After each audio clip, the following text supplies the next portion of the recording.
नाज़रीन ग्रामी, हिस्ट्री एक बार फिर से रिपीट होती दिखाई दे रही है। इसराइल में बुरे मुर्दार के करीब एक ऐसी जगह मौजूद है जहां के बारे में कहा जाता है कि कभी वहां एक ऐसी कौम आबाद थी जिसे कौम लूत कहा जाता था। ये कौम अपनी बेहयाई, अपनी हरकतों और फितरत के खिलाफ कामों की वजह से पूरी दुनिया में मशहूर हुई। हज़रत लूत अलैहिस्सलाम ने अपनी कौम को बार बार समझाया, इन्हें रोका, इन्हें अल्लाह के अजाब से डराया, लेकिन वो लोग अपनी हरकतों से बाज ना आए। वो अपनी गलतियों पर शर्मिंदा होने की बजाय इन पर फख्र करते थे। फिर एक वक्त ऐसा आया जब अल्लाह ताला का अजाब नाजिल हुआ और पूरी बस्ती को उलट कर तबाह कर दिया गया। आज हजारों साल बाद एक बार फिर इसराइल ने उसी मकाम के करीब एक ऐसा इज्तिमा मुनक्किद किया जिसने पूरी दुनिया में बहस छेड़ दी है। जी हां, इसराइल ने यहां 4 दिन का एक फेस्टिवल रखा है जहां सबसे बड़ी गे पार्टी या LGBTQ पार्टी मुनक्किद होगी, जहां दुनिया भर से लोग शामिल होंगे। और दोस्तों, इस 4 रोजा फेस्टिवल की तफसीलात इस कदर मुतनाज़े हैं कि सुनकर इंसानी अक्ल दंग रह जाती है।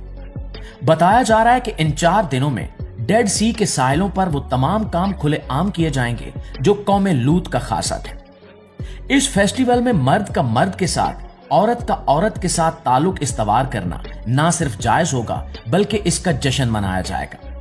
ये बिल्कुल वही मंजर कशी है जो हमें कदीम किताबों में कौम लूत के बारे में मिलती है, जहां हया का जनाजा निकाल दिया गया था और इंसानियत अपनी पस्त तरीन सतह पर गिर चुकी थी। आज इसी मकाम पर जदीद टेक्नोलॉजी और आजादी के नाम पर वही सब कुछ दोहराया जा रहा है। दोस्तों, इसराइल की जानिब से इस मकाम का इंतखाब करना भी एक गहरी तशवीश का बायस है। बुरे मुर्दार या डेड सी की जुग्राफियाई हैसियत खुद एक मौजज़ा और इबरत है। इस समंदर का पानी इतना नमकीन और कसीफ है कि इसमें कोई जानदार जिंदा नहीं रह सकता, इसलिए इसे मौत का समंदर यानी डेड सी कहा जाता है।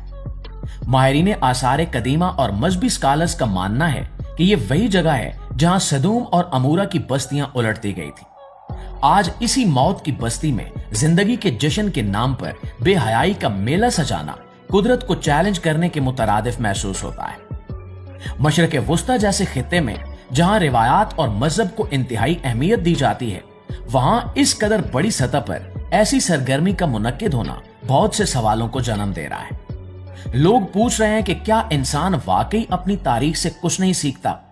क्या हम एक बार फिर उसी तबाही की तरफ बढ़ रहे हैं जिसका सामना सदियों पहले एक कौम कर चुकी है?